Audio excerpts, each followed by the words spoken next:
Deputy Minister of Research, Innovation and Digital Policy, Mr. Kyriakos Kokkinos, Honorable Chief Scientist, Dr. Nicholas Mastroiannopoulos, Excellencies, dear guests, dear colleagues.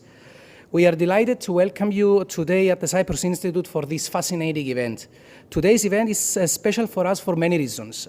It is the first colloquium with physical attendance we were organizing during the pandemic era, and I must admit that it's refreshing to see a packed auditorium once again. Another reason this colloquium is very special is because a panel discussion will follow it. We hope you look forward to hearing the panelists' positions as much as we do. So, for such a special event, we invited a special guest, Mr. Aristos Doxiadis, who will talk about an engrossing and current topic on how research can feed innovation, reflecting on the Greek paradigm. Aristos Doxiadis is a partner at Big PI Ventures, a venture capital fund for Greece that focuses on science-based and deep technology ventures. He is a private equity pioneer in Greece with over 25 years of investment management experience in many industries. Aristos has been researching and writing on Greek economic development and institutions. His book, The Invisible Rift, Institutions and Behaviors in the Greek Economy, has been widely discussed and celebrated. He is Vice Chair of ESETEK, the Advisory Council on Research and Innovation to the Government of Greece. His earlier experience includes working on anti-poverty programs for the European Commission, planning industrial policy for the Greek government, and managing consulting and audited companies. He has a BA degree in social sciences from Harvard University and a master's degree in economics from Birkbeck at the University of London. Finally, the last but certainly not least reason that today's event is special to us is that we are co-organizing it with Cyprus Seeds, a valuable and exceptional partner of the Cyprus Institute. Cyprus Seeds is a non-profit organization which supports the commercialization of academic research of Cypriot research institutions and universities, providing support in the form of sponsorships, guidance and training and networking abroad. Mr. Doxiadis is an evaluator and acts as a member for team supported through Cyprus Seeds. In fact, we had the pleasure of meeting Mr. Doxiadis during a recent event in Athens co-organized by Cyprus Seeds, where we pitched to him one of our innovation projects. The feedback that we got was invaluable, and then he graciously accepted the invitation of our president, Professor Kostas Papanikolas, to come and give this talk to us. I now give the floor to the Honorable Deputy Minister of Research, Innovation and Digital Policy, Mr. Kyriakos Kokkinos, for some introductory words.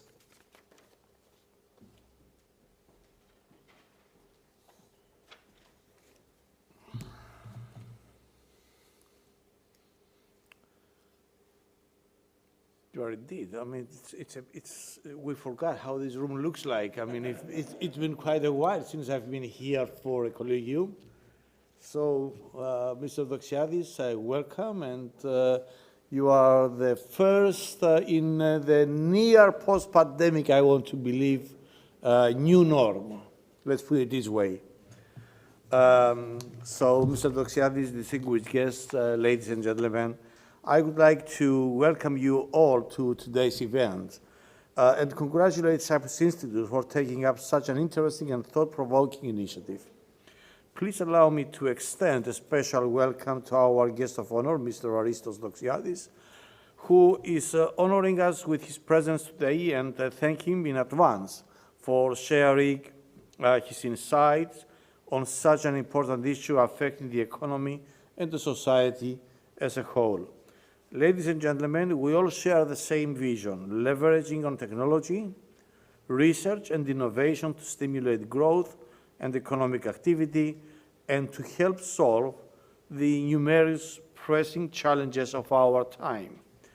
In the aftermath of COVID-19 and as global developments and technological evolutions continue to accelerate and evolve, nations and organizations have both the opportunity and the mandate, I dare to say, to be on the driver's seat for this transformation. It should be clear to all of us by now that investing in science and innovation is not an option. It's a necessity. strengthening our knowledge base, nurturing our innovation capacity, and building bridges of collaboration with other ecosystems at European and global level, we can pave the way to a greener, more sustainable, and resilient future. Through a rigorous game plan and concrete investments and interventions that will enable us to maximize the impact of innovation on our economies and societies. We want to foster a fit-for-purpose, inclusive and connected, pro-innovation environment to help our researchers and entrepreneurs capitalize on their scientific excellence and collective intelligence, enabling all creative minds to gain access to resources that include cutting-edge research infrastructure and facilities, knowledge, finance, and human capital, and build innovative enterprises that are willing and able to enter the international market with innovative products and services and thrive. To achieve this, we need to bridge the science-practice gap, facilitating knowledge transfer and commercialization of research results and building bridges of collaboration between all key stakeholders. We truly believe that transformation benefits significantly from knowledge spillovers arising from interactions among industry, research institutions, and new ventures, fostering the development of an efficient entrepreneurial ecosystem that goes beyond economic returns, concentrates on social outputs, and stresses the importance of producing knowledge as the main element towards building technical and economic capacity into the ecosystems. Dear friends, research does nurture innovation, and innovation nurtures transformation. And transformation is what we want to achieve to support a new, diversified, and more sustainable economic model and social prosperity. I'm really excited to be here and look forward hearing Mr. Doxiadis' views on this hot topic, as well as the fascinating panel discussion I am sure we will follow. Thank you all for joining us, and thank you for inviting me to this venture. Thank you very much.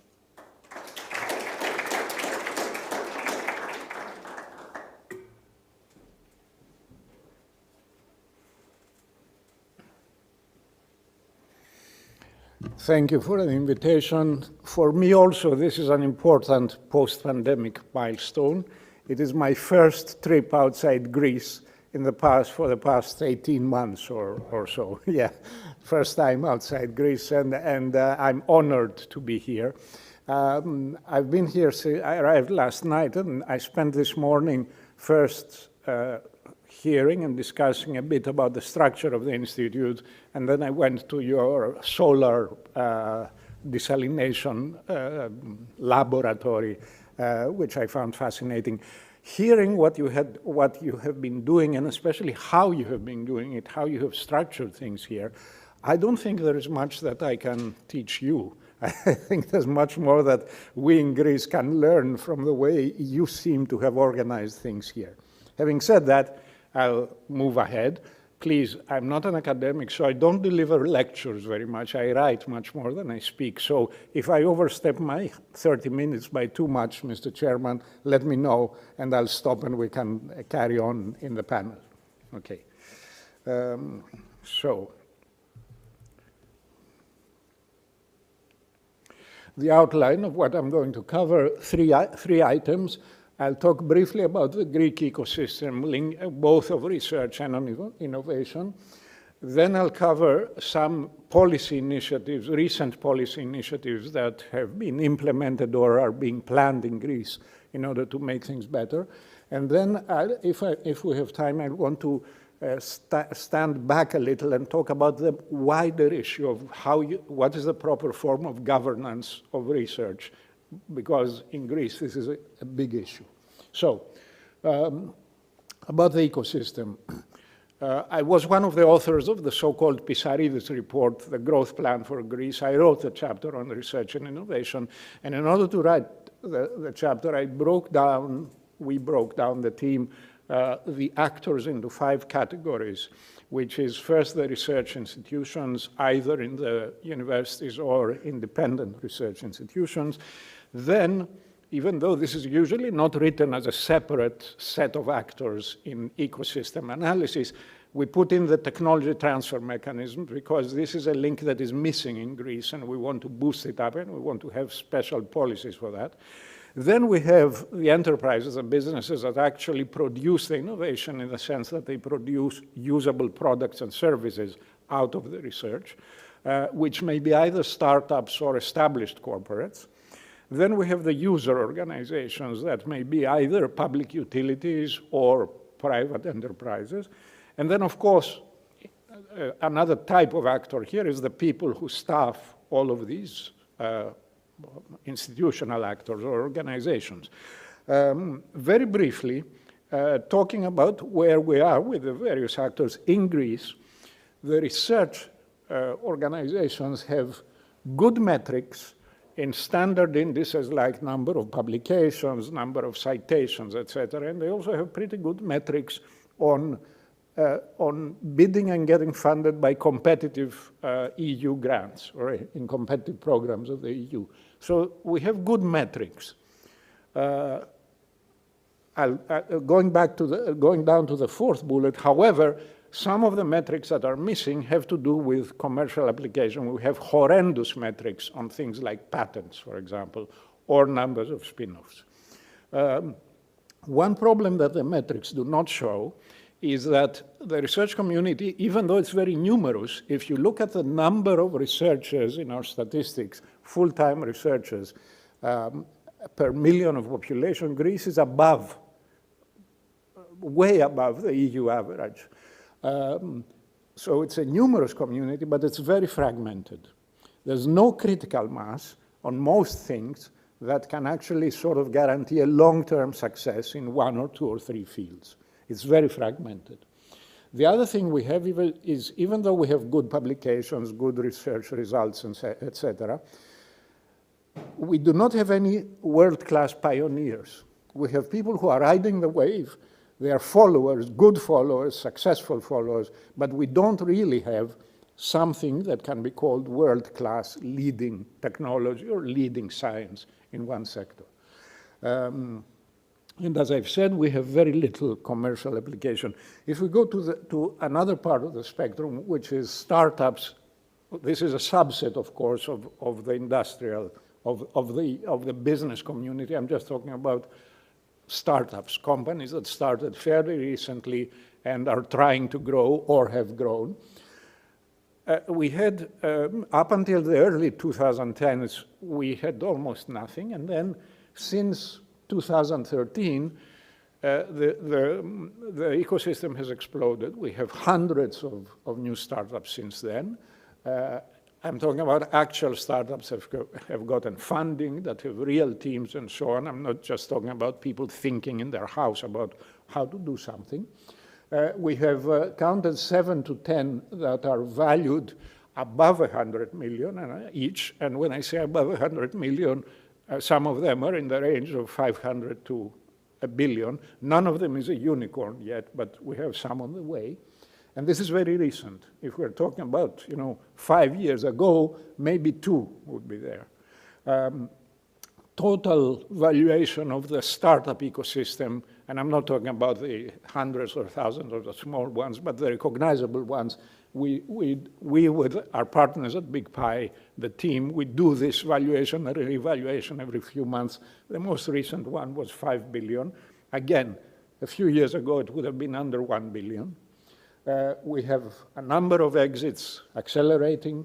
However, the type of innovation that almost all of our successful startups have been in is not science-based, not based on deep tech.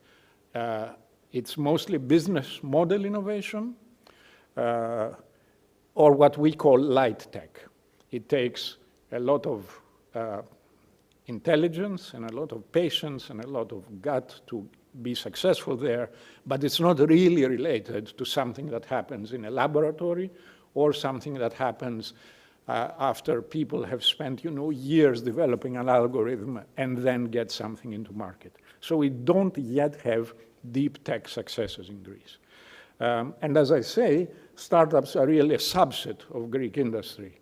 If you look at the bigger companies, the position vis-a-vis innovation is worse. We have very few larger, medium-sized or larger companies that in any sense can be called innovators, except if we are talking about, again, a different type of innovation of product design or marketing or selecting a certain type of olive oil that you can sell as a special category. And so we do have that. But what we usually call innovation, which means in the tech industry, is really missing from most of the Greek corporate sector. Two other sets of actors. One is the technology transfer actors, that is technology transfer offices.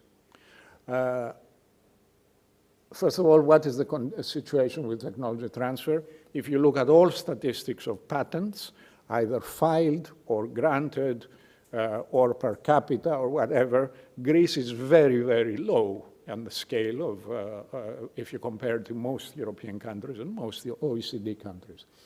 We also have very, very few spin-offs from research organizations or universities, very few, and the ones that we have are not really scalable spin-offs. They're just contact, they do some consulting work or service work.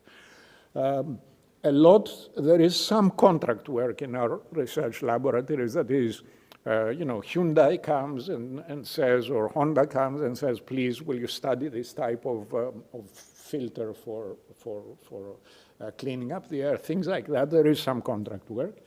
The outcome of all of this is that the competitive EU funds, where we are successful in actually getting them, are wasted. Wasted in the sense that anything useful that comes out of these projects is either forgotten or taken up by the other people in the consortium, not the Greek ones. So nothing really remains other than the money and the employment from these competitive EU funds in the country. Okay, so this is a real problem. And about users of technology, we have almost no early adopters. Early adopters being, companies that will want to test your prototype if you're a startup, to be the first one to test it, to actually put effort into integrating it in their production and seeing how it goes and so on. We don't have any of those in Greece, or very, very few. What we do have is, and this has been shown in statistics, the adoption of new technology, not as early adopters, but once a new type of technology is established, then Greek industry is trying to integrate it into their production processes. And this has been an outcome of the crisis to some extent, because before the crisis, Greek businesses had no competitive pressures. It's a long story. I've written a book about that. But after the crisis, the financial crisis I'm talking about, many of them felt that unless they really raised their productivity, they could not survive. So this has accelerated the adoption of innovation, but not as early adopters. And there is one part of the economy, which is utilities, electricity, telecommunications, water, etc., which in other countries are very, very important early adopters of the start of their own startup communities. In Greece, they're not yet. I mean, we are trying to convince some of them to look at what the startups are producing. We have not been successful yet on that. Okay. So, going into recent policy initiatives. First of all, what has changed after the new government was elected in July 2019 is that the so-called Γενική Γραμματεία Έρευνας και Τεχνολογίας, which is now been renamed Γενική Γραμματεία Έρευνας και Καινοτομίας, was moved from the Ministry of Education to the Ministry of Development, which was the case. It was under the Ministry of Development, I think, 10 years ago. Then it was moved to Education. Now it's moved back.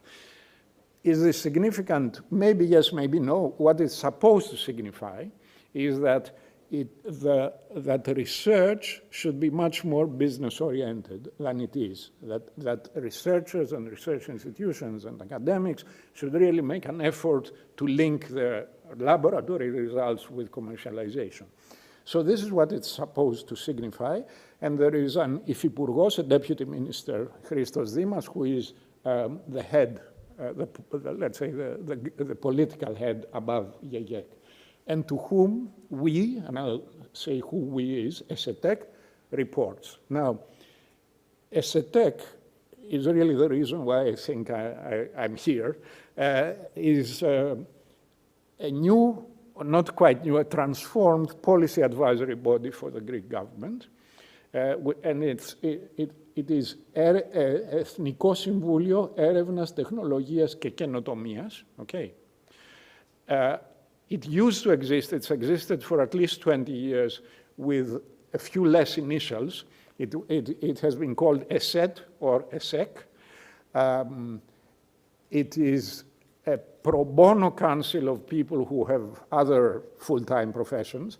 It's not an organization, it doesn't have staff or anything like that. It's just people sitting down and thinking about issues and recommending policies to the government. That's what we do.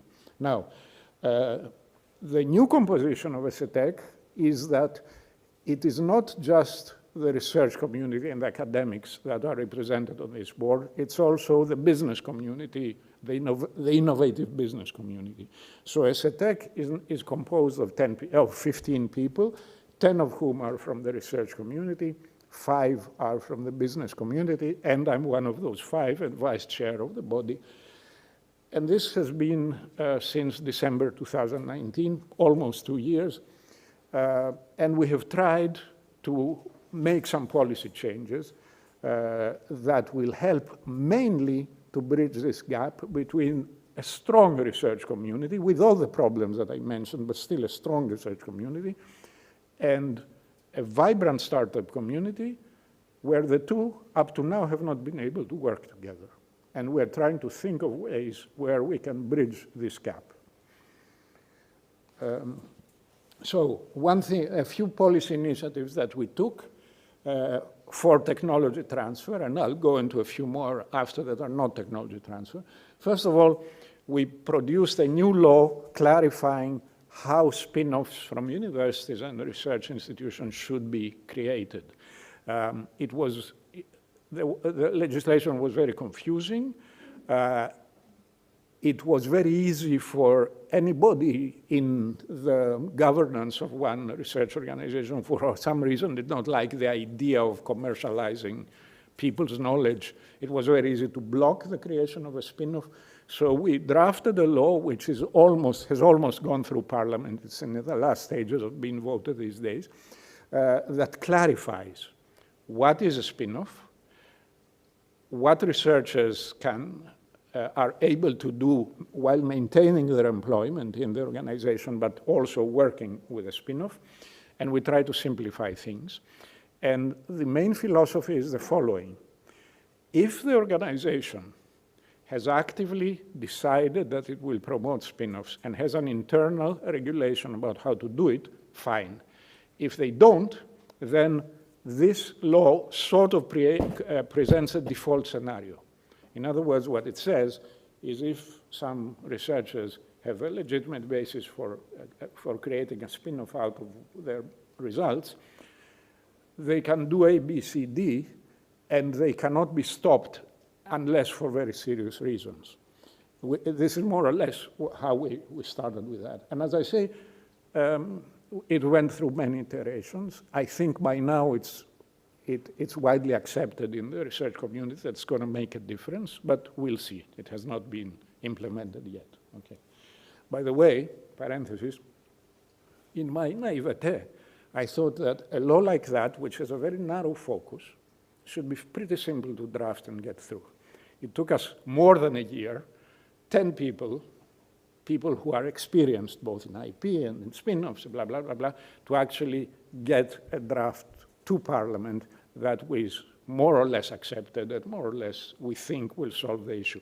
Very hard work. If you go beyond just general policy recommendations at the level of bullet points and actually want to draft a law word by word, it's very, very hard work, even for such narrow things like spin-offs. Okay. The other thing we did is we lobbied for much stronger technology transfer offices. There will be a call for proposals. Actually, the call has come out now from the previous ESPA, which is still live, to fund technology transfer offices of a different type. We have said there will be 2 levels of TT offices. The ones that are either already fairly active and come out of one institution, like Δημόκριτος or Aristotelio Panepistemio, could be funded at the second level, the highest level, in order to hire more people with better expertise and actually do the job. But there will also be the lower level, which is a very small office, at least, in every single institution and research center in Greece, who will be liaison. They are not, we don't require them to actually do the job or the hard work of a technology transfer office, but what they will be doing is going around their own institution, telling people what the possibilities are, ferreting out who is interested, who is not, and so on. So there will be 2 levels of subsidy, 2 levels of evaluation and grants. The call has come out. We'll see what happens. The next thing is that we have started to try to revamp the intellectual property law. Up to now, Greece was one of the few countries where, because I was reading, sorry, I forgot to mention that apart from the 15 people in ESETEK, we have established another 11 specialist councils of specialists, and we have a council on technology transfer, and it's these people who are doing the hard work of doing this here. So I was reading their recent report, and it said that in almost every European country, it's pretty clear if you're a researcher or an organization, who is the default owner of the IP. In many countries, most countries, it is the organization. In a few countries, it is the individuals. Greece is one of the very few countries where it's joint. And this is very confusing. It's a problem. So one of the things we're doing in this new law is to clarify that. There will be no joint ownership. The default scenario is the organization. If, however, the organization does not respond within a short time frame, then it is the individuals who become. But externals will only deal with one type of owner, either our organization or the inventors, the individuals, okay? And the other thing we're trying to do is we're trying to create better and more patent attorneys, people who actually know the job of patent attorney, not somebody who's a lawyer who has a stamp saying that I understand IP law, but people who used to be engineers and then got special training, etc. And I was actually looking at statistics of that. In Cyprus, you have 15 patent attorneys per million of population. In Greece, we have 2 patent attorneys per million. That's 24 people, actually, we have in Greece. And most of those are not really very good. I mean, we have maybe 5 to 7 people who can actually do the job. It seems that in Cyprus, you're in a slightly better position. A few other policy initiatives, the ones that have to do mostly with startups now. Elevate Greece is a platform where we try to register all Greek companies. And when I say Greek companies, they may have their corporate headquarters elsewhere, but they have a substantial team in Greece. We try to register them in a platform with very simple criteria. We have a set of evaluators. Any small company can apply to be registered in Elevate. And if they meet the criteria of innovation and scalability, these are the 2 criteria, we don't look into the actual quality of the innovation. It's just that it has to be somehow a claim to real innovation on a global scale. If they meet these 2 criteria, then we register them. And the point here is, apart from knowing the ecosystem, there are also special state aids or grants or things like that that go towards startups that are registered on that platform. Another important thing is We don't have in Greece enough business angel investors. It seems to us that Cyprus is ahead of us with Cyprus seeds, etc. We don't have that.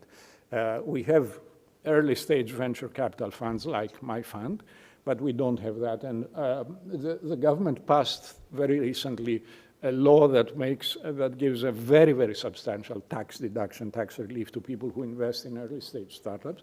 So this, we hope, will work. The other thing is we have a new law established last year about stock options. It clarifies what a stock option is, when it's exercised, when it's taxed, and so on. The tax is flat, 15%. It doesn't go into the rest of your income tax. It's flat to 15%, only taxed when the gains are realized. Okay, so this has happened. A call has gone out for creating 2 or 3 new funds that are even earlier than our early stage venture capital funds that will be called technology transfer funds. And they will focus on companies that still maybe have not yet formed a company, that are maybe several years away from market, and so on. An important law on tax relief on research and development expenses. So I think I've covered that. And my last slide, if I may, have I got time? Okay, is the broader issue of governance and strategy about research. Now I'm talking about research here, not innovation. As I said earlier, funding for research in Greece, because it comes mostly from competitive EU program, is short-term, okay? And it's also bottom-up. Any laboratory in Greece who are good enough will do their own, will form their own consortia, apply to these EU organizations, and maybe get funded. And we also have, since 2016, this organization which is called ESETEK, which I think is a step forward, which grants government money, Greek state money, not EU money, again to researchers, research teams that respond to calls, and again it's a bottom-up decision. And I think that ESETEK can be improved, but it's working fairly well. Again, however, small grants, fairly short term. This leads, as I said in the beginning, to having no critical mass in some areas where you have strong laboratories of international recognition that can, attract much more funding, more long-term, and so on. No systematic buildup of know-how. This is sort of dispersed and lost. As I say, Horizon, for example, builds contacts and networks, but it does not build business units that have a long-term horizon. The other thing that I want to stress is basic research. No government, except if you exclude the ESETEK initiative, which gives small amounts of money to many different labs, no government in Greece up to now has decided to put in substantial public funds, national funds, not European funds, into basic research.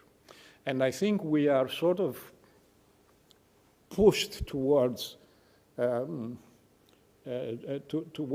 applied research because of the EU mentality that we should all go applied, except for the ERC. And this reflects on the government, on the thinking of the political class in Greece. Even though ESETEK in its new composition has a business angle and so on, we have tried very hard, not succeeded yet, to tell the Greek government, whatever else you do, you need to put aside indicatively 500 million over a 5-year period to fund long-term research projects.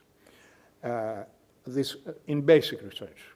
Don't try to, in the call or in the proposals, don't try to ask them what will your deliverable be, et cetera, et cetera. It's curiosity driven.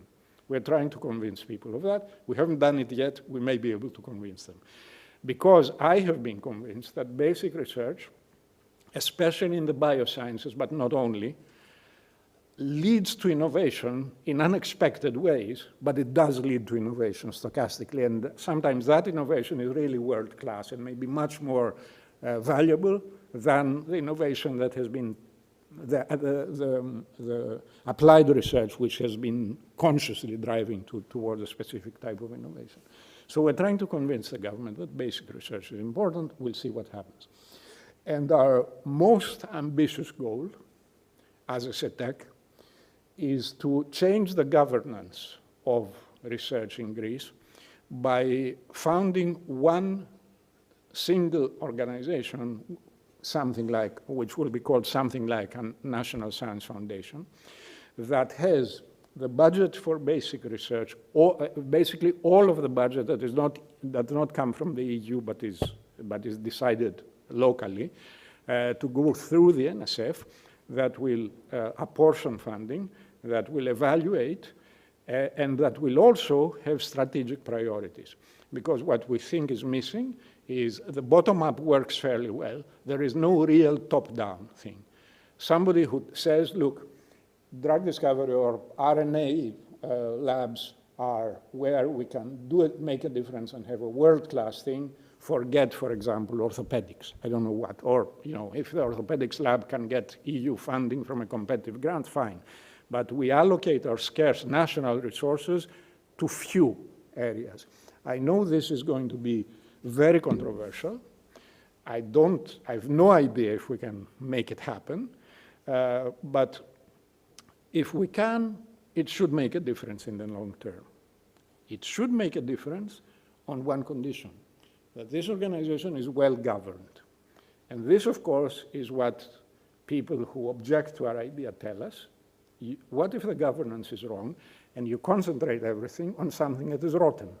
And they have a point, okay.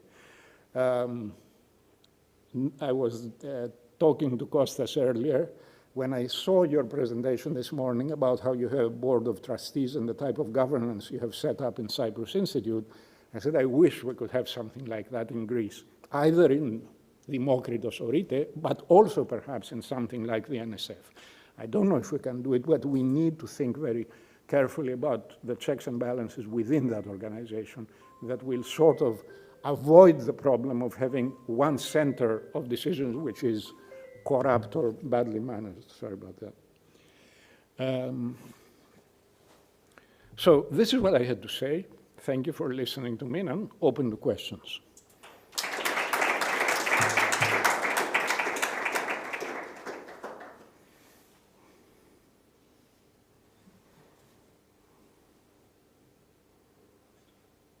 Yes. Thank you. We met this morning. Yes. What do you do for linking startups to bigger companies, or how can you mobilize the bigger companies, utilities, etc., to work, to collaborate with universities and research centers?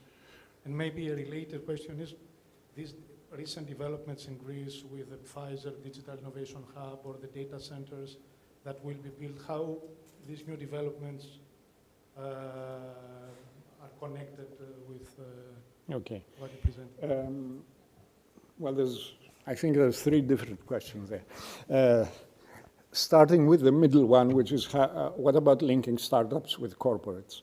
There is one interesting, first of all, and any venture capitalist worth his salt who has invested in an early stage startup, it's part of their job to try and link them either both with next round funders, but also with early adopters of the technology, as I was saying earlier. So we try to do that to some extent. We cannot do it in all sectors because we don't have networks in all sectors, but we try. And we don't try to do it just for Greece, okay? I mean, for things like that, if you have an economy like the Greek economy, and I suspect the Cypriot economy, where the corporate sector is not really strong enough or forward-looking enough to be a good customer or good partner, we have to look for partners across Europe. So this is part of my question, of my answer. However, what is very interesting, let me take off my jacket if I need, because it's suddenly getting warmer, which is good. Means we're not wasting too much on air conditioning. SEV, the employers organization, Σύνδεσμος Επιχειρήσεων και Βιομηχανιών, with its new governing structure, new governing body of maybe 2 years ago, has put a lot of effort in fostering innovation and fostering startups. So they do have a matchmaking network where they try to bring startups together with their own members. And it has worked in some cases. So I answered part of that. How do you link research organizations with corporates? This is a tough one, as I say. However, one thing that is fairly active in Greece, even though I have not looked into the numbers, but anecdotally, is large corporates going into Demokritos or Aristotelio, etc., and saying, can you please do this for me? Look at this material and run it through your labs and have a report, or try and help me optimize this production process, etc. This is happening. So I don't think there's much that's missing there. What is not happening, of course, is they don't go in and try to find good patents, because the patents are not there. I mean, it's just as simple as that. If we had good patents, maybe it would help. And what was the third question? The third question, yes. What we have seen in Greece, and this is very encouraging, but I think it's also happening in many other countries around the world, large multinationals are setting up product development or R&D centers in Greece. Pfizer in Thessaloniki is a good example. We have Ernst & Young that are doing this jointly with Demokritos on data science. We have Accenture, which has a very big center for AI in Athens. We have Nokia. Nokia was one of the earliest, actually, who have 1,000 engineers in Athens doing R&D and product development. And this is accelerating. So this is one of the things that we are happy about. Why is this happening? I think it's a matter, to some extent, of what we economists call comparative advantage. It's very hard for a multinational to build a factory in Greece because of so many regulatory issues and because local communities will say, no, we don't want a factory, et cetera, et cetera. But hiring people in offices, knowledge workers, nobody frowns on that, and it's much simpler to do from a regulatory point of view. So perhaps this is part of the explanation. Please.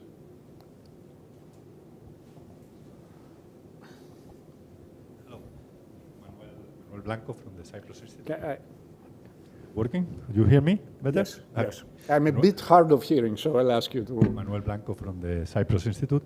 I have a question regarding the first of your slide about that the community, the research community, has good indicators for traditional indicators and not good indicators for innovation. I participated in 1992 in the creation of a technological park in Spain, and we did a study with Peter Hall and I'm sorry, I'm coming closer because we did a study with Peter Hall and Manuel Castells about economic development and technological innovation. That was in Spain, and it happened exactly the same problem. A lot of good indicators, even in patents in Spain, but not the thing. And the other thing that we found is that the research, because you want to publish you have a lot of pressure to publish, a lot of groups in Spain, they were working on the problems that were more relevant for the United States or for Japan than for the region that we were there, in Andalusia instead. So we proposed at the time to have a kind of a technological-oriented professors that have a different kind of indicators to do things relevant for the region, et cetera, et cetera. That never happened, and that was a problem.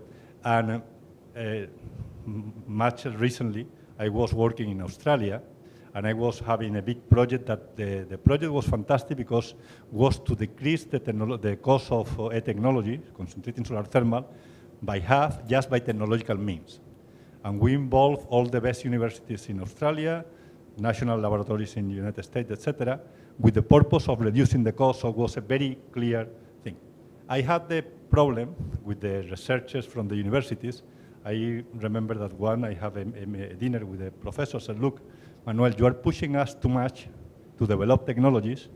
This takes time, and we need papers. If we go into the details, we don't write enough papers at the same time.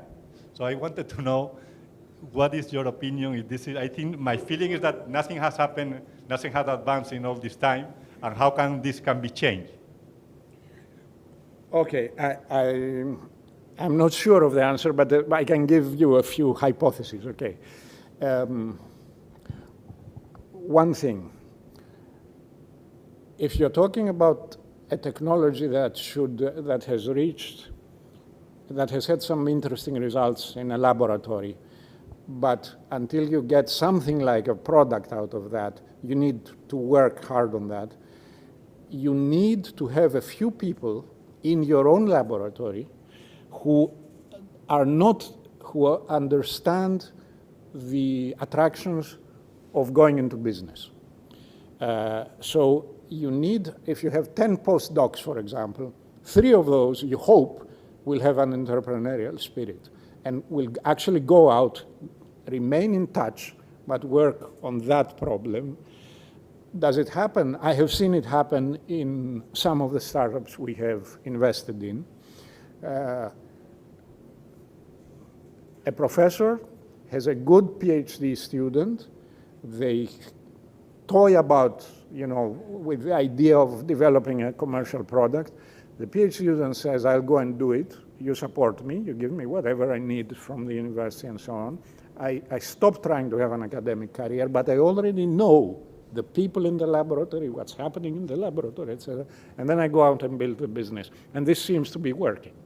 How can you do this, make this happen more often? I think to some extent it's cultural and incentives and so on. It also has to do with some of the economic incentives I was talking about before.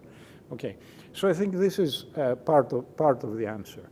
The other part of the answer is have very active technology transfer people who are not just passive. I come out of a laboratory, I come and tell you in the technology transfer office, I want to have a patent on this. This doesn't really work. The TT officer goes into the lab and says, what have you people been doing in the last 6 months? Can I help with creating a patent out of that? So they have to pull it has to be a pull process rather than a push process, which is why we are trying to beef up the technology transfer offices in Greece and hope it happens. Okay. Mr. Doxiadis, thank you so much for the revealing presentation. I just wanted to ask, since we have many of our researchers at the Institute, we aspire to commercialize their research and become entrepreneurs. As a venture capitalist, could you please tell us, what do you see in a startup? Which are the important elements that you see that intrigue you? Well, I can give you, the full list of answers of our criteria. It will take a while, but I need to stress what I said in different words before. Unless we have at least one person, or maybe more, who were in the team and who are now willing to forget the lab and become business people, we don't believe it's going to happen. We prefer to tell you, make it into a patent and sell the patent, something like that. Okay, so this is, I should say, this is the most important thing. The other things I can talk about, market, et cetera, but this is important.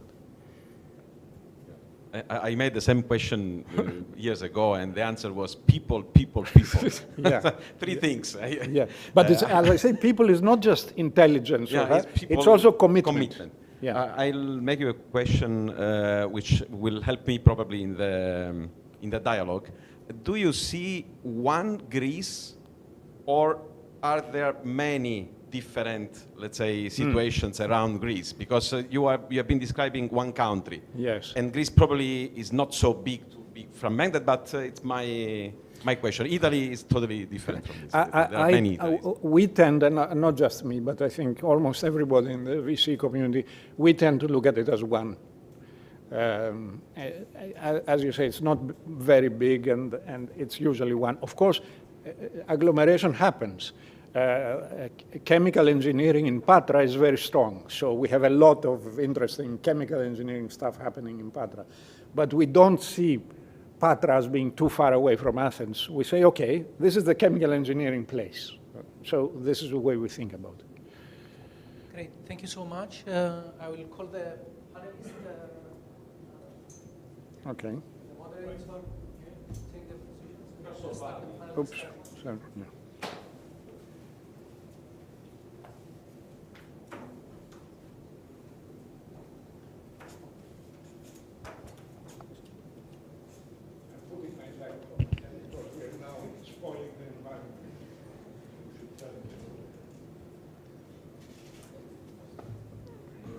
So thank you very much for that fascinating talk.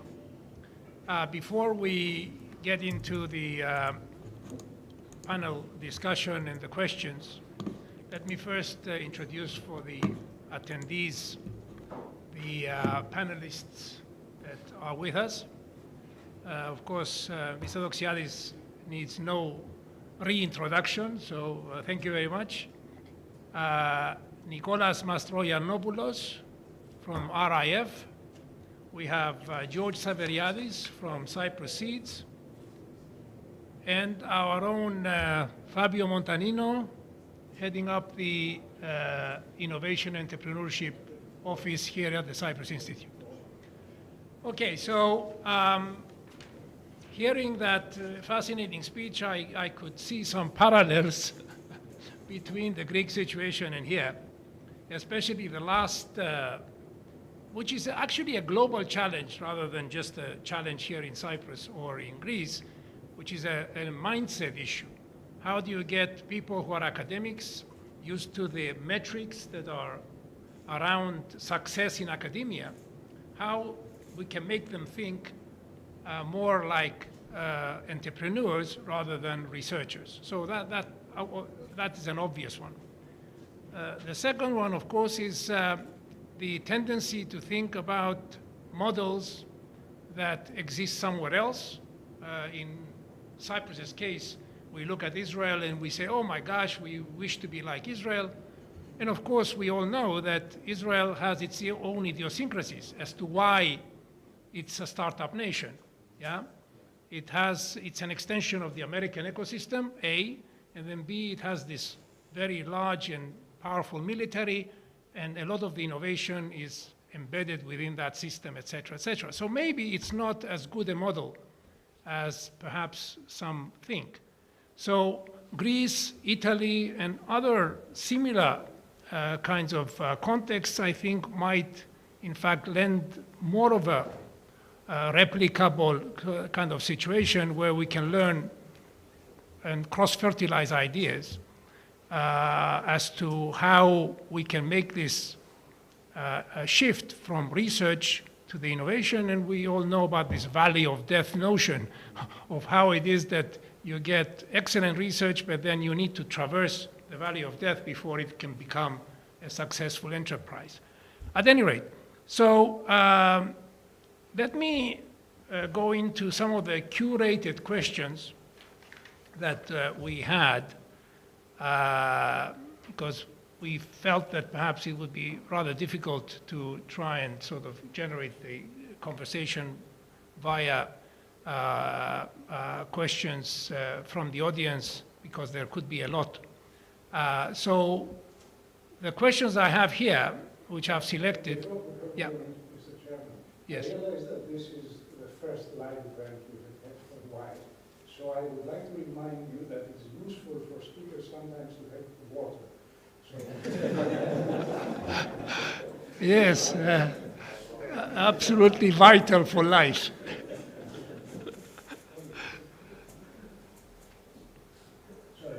Yes, no, it's fine, yes. So the first question is reflected in, of course, some of my comments earlier anyway, and I think Fabio Montanino's earlier question, which is, to what extent is the innovative ecosystem in Cyprus, the innovation ecosystem, different from that of Greece?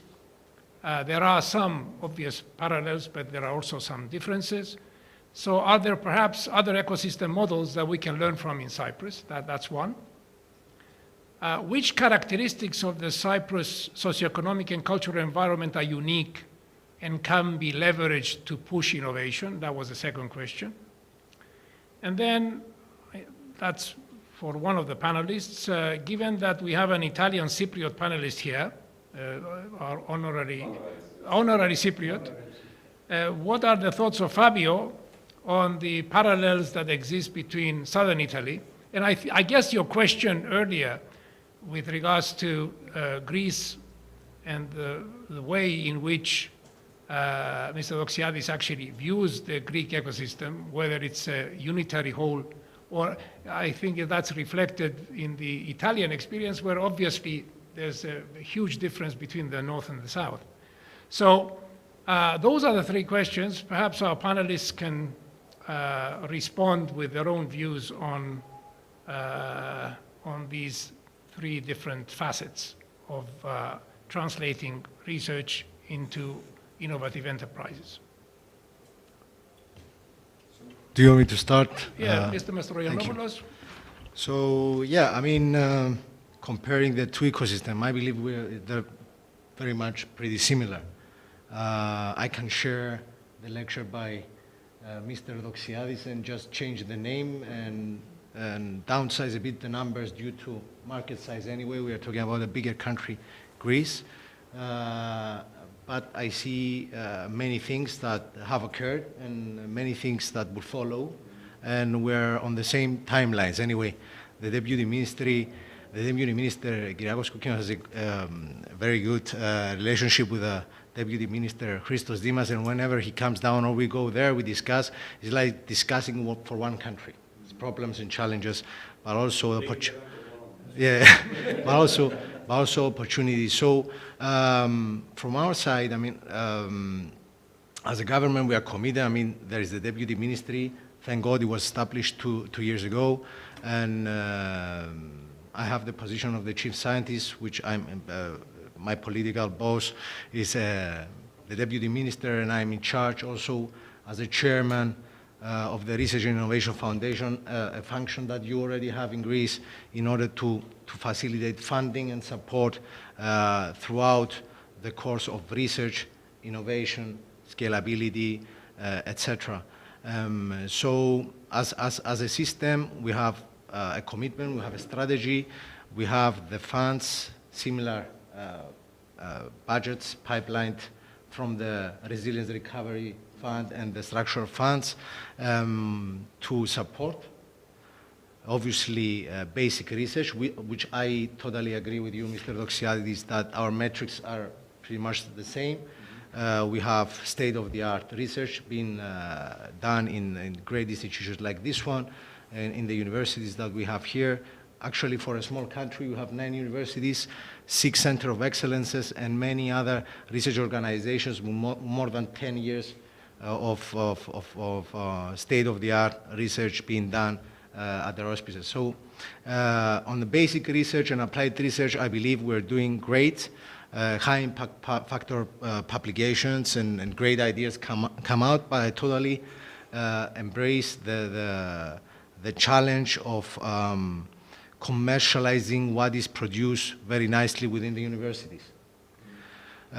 This is, I believe, the challenge is embedded within the culture. So I believe there is not a strong entrepreneurial way of thinking and commercialization way of thinking to our young generations, most importantly, but also to leaders, academic laboratory leaders, etc., that they have worked many years on one structure, creating knowledge. So they obviously they are long way away from the business world and how things can get commercialized efficiently in nowadays. So I totally also agree to the fact that the best ambassadors for technology transfer, besides the structures and the establishments, we are also now at the final stages of clarifying also the spin-off law and taking it to the parliament. This is a step forward. We are creating the National Knowledge Transfer Office, which is going to fund also through various programs, funding programs, technology transfer orientated projects.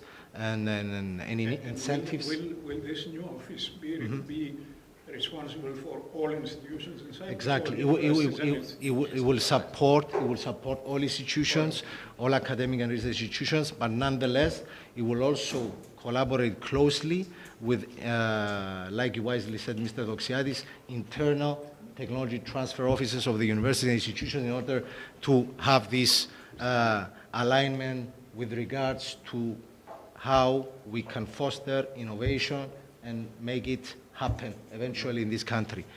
So we are funding also and supporting IP, filing and facilitation, and also like in Greece, the innovation was under the Ministry of Commerce, and now when Kyriakos Kokkinos was the chief scientist, the innovation part came under the Research and Innovation Foundation, now as named now, which before was Promotion Agency for Research. Okay, so now is Research and Innovation under. This is the equivalent of Γενική Γραμματεία. Exactly. It's the same thing. So we fund basic and innovative research through various ways, like for innovation and the ambassadors of innovation, the startup companies, because you have to have an entity in order to have a business and a commercialization road that an investor would be interested to engage. So we fund with early stage pre-seed funding, seed funding, and also funding for more mature startups in order to be able to scale up, onboard new members, and expand and make an international step to the markets. So mainly this is what we do with regards to innovation. Obviously, I totally agree with the fact that we always have to keep in mind that basic research. I was a molecular biologist. I was doing basic research, and eventually I was doing RNA therapies and gene therapy applications 2 years ago. Prior to COVID, I didn't know that.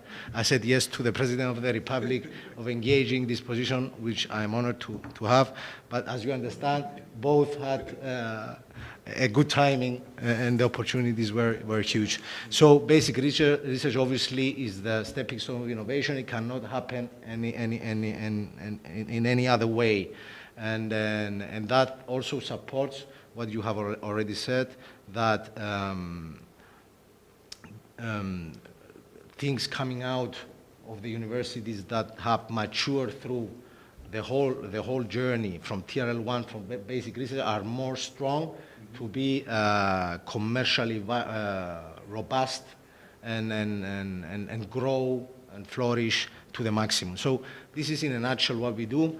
Obviously, we can share more information through direct conversation that we have.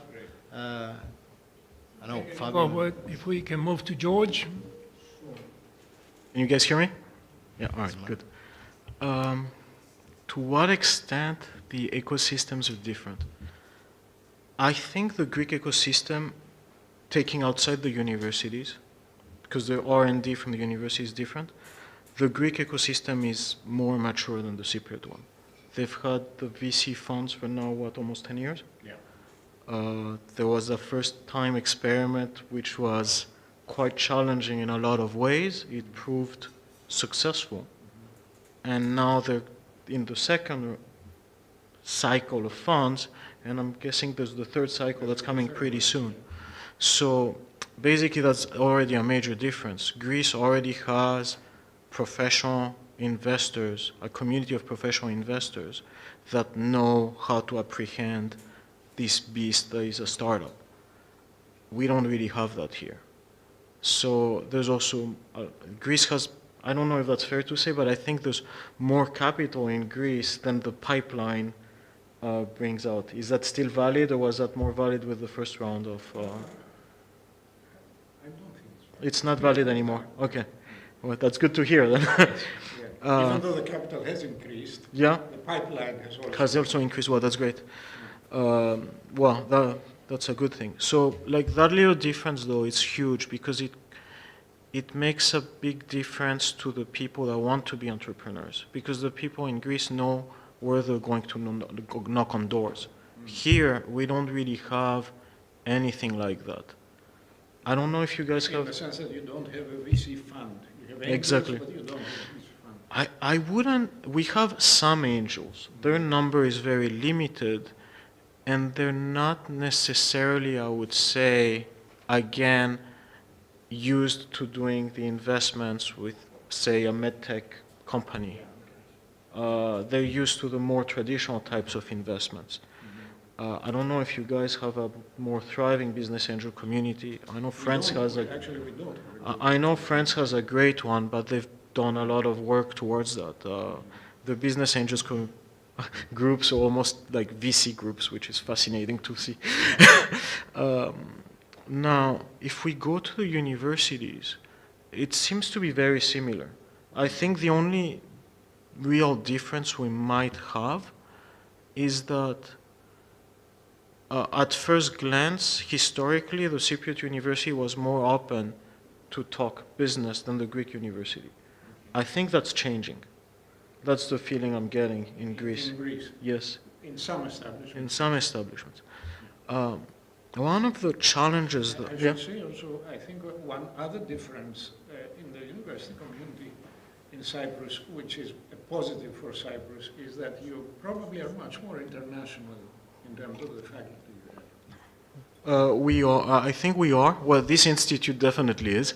But also the public universities are. Yeah, there is some international flavor. I wouldn't know the statistics. The chief scientists would know them better than me. If I may, I mean, on the fact, I agree up to a point with George. Obviously, we didn't have the necessary structures or VC visibility or VCs acting here in Cyprus. Nonetheless, the government will establish also in a 2 years later than Greece, hopefully until the end of the year, the equity fund, maybe on the same structure as the Greek side, but this is up to the Ministry of Finance. So, but innovation. The VC doesn't have to be here. If you have great innovation, you'll be found. In the early stages, it's important. I strongly disagree. You need. I mean, the VCs, obviously in the early stages, but I mean, with regards to the early stages, the Cyprus government was there to support 3 years ago with 20 million with pre-seed funding. For a country like this, is a lot of money for pre-seed funding, according to how many startups can you, as a country, foster and grow. Yes, I agree with that, but I'm not blaming the government. Like that's not what I'm saying. No, I'm not talking about the government. What I'm trying to say. Sometimes I'm not judging what you're saying, George. Obviously not. What I'm saying is sometimes is upon founders to go out and make the same visible to VCs, etc. That's a two-way road of getting commercialized. Yeah, it's not a one-way road. But I could also add that it's not only up to the government to be doing that and to be the primary driver for that. So then the question is, how can the government encourage private individuals to act as investors? Because it's great that the government is giving money and grants, but I mean, okay, I'm not going to say a secret. There's a lot of academics here. Academics know how to cheat those grants pretty well. Sorry. It's not a secret. We'll elaborate. Oh, yeah. If you want. So, we have been very clever. Very clever in this. I mean, and that happens in any countries, from the States to Switzerland to Japan to Cyprus to... It's human nature.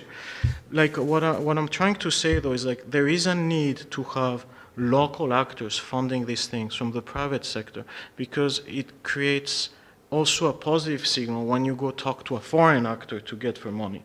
If you're relying on private foreign money only coming into your country, you have the risk in a way of an Indian VC was talking about that in an article, I don't remember his name, of basically being colonized through financing. Now, that's a strong word. I'm not saying that we can only we have to be only one way, but like we need to figure out ways to tap into our local investors so that they can contribute to this community. Because we're also a very small country, so if we don't figure out a way to make this a more national engagement effort, it becomes very tricky. That's a good segue actually to what Fabio wishes Sure. to contribute. I can expand. I think that everything we are talking about is around change. So do we want change, and what we should do in order to generate this kind of change. And you can set up very, let's say, sophisticated policy frameworks, policy systems, regulations, and then you might have the incumbents taking, let's say, over this kind of frameworks and keeping things as they are. As I always say, we have this kind of payoff in Sicily, that is the famous sentence in the Leopard, that we want to change everything in order to keep everything as it is. So you can give us in Sicily any kind of new framework, and we will reuse it in order to keep the power and the economy. It's not working. As it was. So we have to see where we want to trigger the system in order to shift the system somewhere else. And from my experience and from the data, Italy, just to make this comparison, is not one place. It's so different, so huge forks, let's say, in terms of data. Just to mention, in Bergamo, so one of the provinces in Lombardia, you have more industrial companies than in Sicily, and we have 5 million people there. In Pordenone, they are generating 100 times patents per year than one province in the south.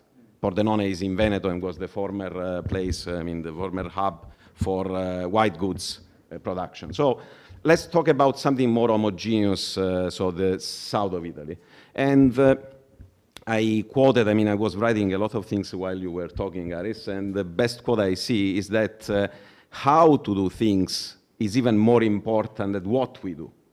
So the issue is, the kind of attitude we put in doing things. So the regulations you have been describing are quite, let's say, we can all agree about that, and in my experience in Italy, they came before, so we had a very, very good legislation about startups.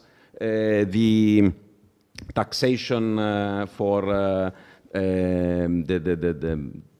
the modality, the way to recover from taxation investment in startups was very, very effective, and now it has been even improved. So if you invest in companies with, let's say, sustainable development impact, you will recover 50% of what you invest. So it's a huge amount, and this has been triggering a lot of investment. So just to follow you, George, the system has been dynamized by this kind of regulation.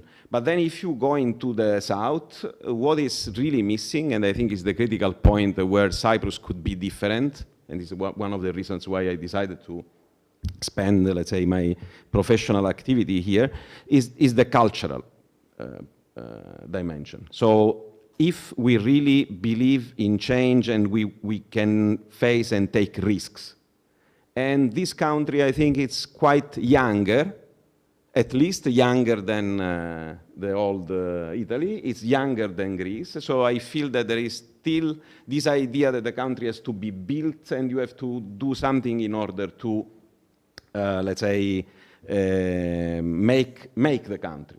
So in order to find the way. And if you embed this risk approach into education, so this is what we tried to do in my previous experience, the first thing I started in the University of Palermo was education for students to prepare them to be entrepreneurs. And then many young researchers came and they were following with the students the training.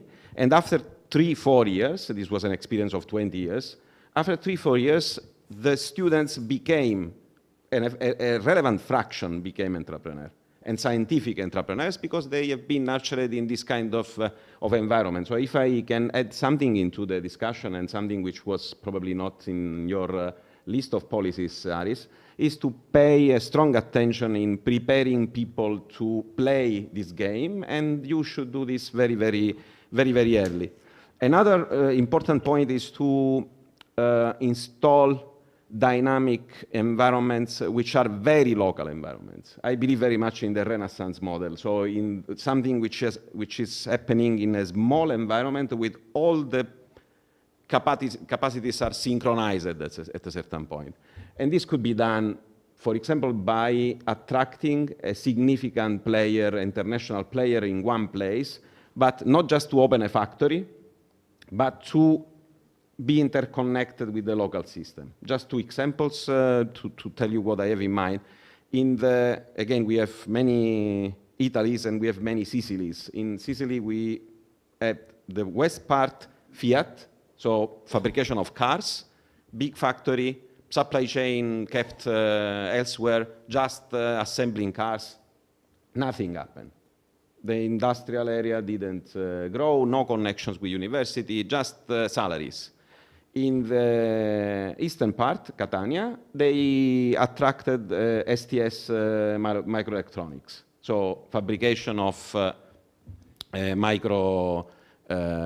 microchips, memories. If you go there, and they call it the Etna Valley, is a Mediterranean way to the Silicon Valley. So you have a combination of fabrication capacities in dealing with very sophisticated industrial processes, IT, and then from there you have a stream around renewable energies, control systems, and so on. So this was a very successful intervention there, and the size is more or less Cyprus.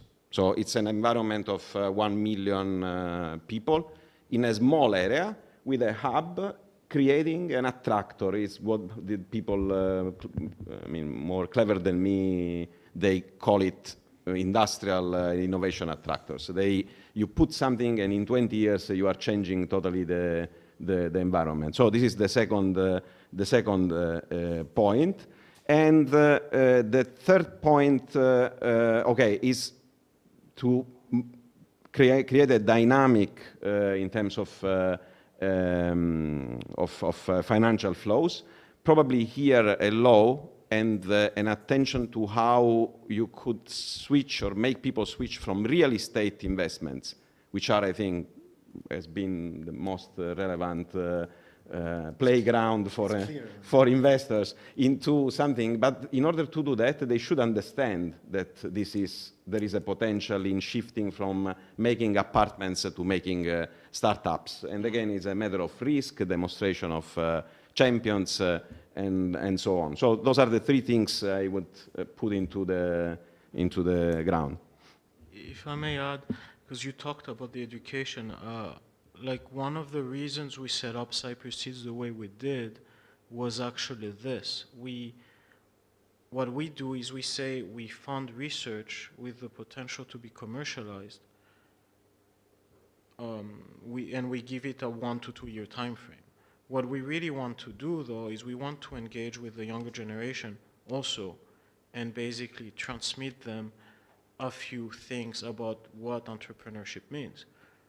Because even if our grantees, the year we fund them, don't achieve anything, at least some people will have learned something that they will find 2, 3, 4, 5 years down the line. And the other thing we do, which we really like the idea, is we're trying to build a community with our grantees and slowly with the corporate environment. Because again, we won't see immediate results, but we believe that creating these connections down the line can create something. We actually learned, I learned that last week. I think some people knew that before in my group, but 2 of our grantees from the first cohort now are collaborating on a research project together when they didn't know each other before they joined the program. Like, this is not our main mission, but this is pretty cool, we think. I think probably this concludes the fascinating discussion. Thank you to Aris again. Could I have 1 minute? Of course, if you want 5 minutes, if you wish. Something that I didn't mention and nobody here mentioned, but I think should be mentioned, and I think it's relevant to both our countries. Diaspora. Big Pipe Ventures has 50% of our portfolio, that is out of 22 companies, 11 of those have founders who live abroad. They are Greeks. In one case, they're not even Greeks. They're Americans in Los Angeles, but in most cases, they're Greeks in New York, in London, in Switzerland, who for various reasons, who know the market there, they know what business they should be doing, but they've built almost all of the research and development and product development here in Greece, I mean. And this is for various reasons they want to do it. It's both patriotic and solid business sense. And we have been thinking that this is the way to go, and this happens also in deep tech, okay? It's not just about building Airbnbs, this is about deep tech. So I have a sense that this is a resource that you should also be thinking about, or are thinking about. Well, I think, George, Cyprus Seeds is tapping into that, yes? As a matter of fact, to this day right now, most of our donors, like most of the money we're receiving, comes from the diaspora. But I'm talking about something different. Yeah, I know, but in business. But we're getting that first engagement because we explain what we do and we see a very enthusiastic response. We believe that some of that will turn into business relationships. We're already seeing inklings of that. But it's very interesting to us that when we were able to engage with the diaspora with something that made sense to them that they hadn't seen before, the response is overwhelmingly excitement. And that's something that can be used, but it needs to be used carefully, like you said, because you don't want to disappoint them because they have a lot of expectation also. Demis Hassabis, is that the name of the person? Deep mind. Imagine if he had been told that, why don't you have 100 people in Cyprus doing this? Yes, go ahead. I just wanted to thank you, but also I wanted to thank you for this very, thought-provoking, forward-thinking discussion. What I wanted to mention three things. One is the diaspora. How do we leverage, how do we mobilize all this intellectual capital, not for brain gain in the sense of attracting them back to Greece or back to Cyprus, but connecting and cross-collaboration between the ecosystems of diaspora. That's one thing. The other thing is how our university, our higher education, is reconfigured around entrepreneurial mandates. I was in Technology University of Cyprus in Limassol last week, and there was a major event taking place, Reflect, okay, which attracted 3,000 more or less people from around the world on startuppers, and it was a very successful event, and it's the third time that this event was taking place. And Christos Dimas was with me, and we participated in a panel together. And then I said to the Christos, I will take you to meet with the rector and the chairman of the council in Tepak. So we visited Tepak after our panel discussion in Reflect, and Tepak is just next to where the place of 3,000 startuppers was taking place. And they had no clue that such an event was taking place in their yard, not in their neighborhood, in their yard. Because physically, Tepak is their yard. I'm sorry, the yard of Tepak is where and they said, why? How can such a place, you're a technology university, you have 3,000 tech minds here, and I was disappointed. And I said, why? Can I answer this? No, just a minute. Let me tell you the answer that they gave. One answer was, oh, the administration didn't inform us about the event, which is a very disappointing answer. The second answer I received from a university professor was, this thing will never change unless our progression and our mandate as professors in the university provisions that we will not have a successful career and progression unless we attract money and we get connected to the industry. our metrics, our KPIs as professors are how many publications, how many citations, how much basic research you make. That was a more correct answer. And that comes to my policy as a ministry, as a government, which is the third dimension. And this is a message also to Nicholas as chairman of the board of Research and Innovation Foundation. Yes, I will give you €1 million for this research, but you will only get 70% to bring it up to TRL 2 or 3. And then you have to get the rest, 30%, once you get it to 0.6. And also to the universities, entrepreneurship should be an integral part of any PhD or even master's student. Even if you are a scientist in life sciences or biotech or whatever, you have to take these kind of courses, or you have to take a mini MBA or a full MBA if you're a PhD student. This is what happens in MIT, this is what happens in other universities. So it's a policy issue, it's a cultural issue, the intellectual capital is there. All we have to do is just to put the right levers. It's not the fault of the ecosystem, it's our fault if we don't fix it. Thank you. Yeah, if we have one more, and we have to conclude. Well, let me reflect. I have been involved in this business, you know well, for 30 years. The major problem, I think you touched the major problem of the universities, because these universities were designed as institutions for basic research. And in as far as this is concerned, they are successful publication industries, but very few among the academic staff are actually interested in getting involved in research and activities that may lead to innovation. Is this bad? Well, actually, you said before that we have 9 universities. Not really. We have 2 research-oriented universities, and the rest are not research-oriented. Well, Cyprus Institute may be the top in this concern. But I mean the other 7 universities, these are teaching institutions, and their priorities have nothing to do with this. I'm sorry to say this. On the other hand,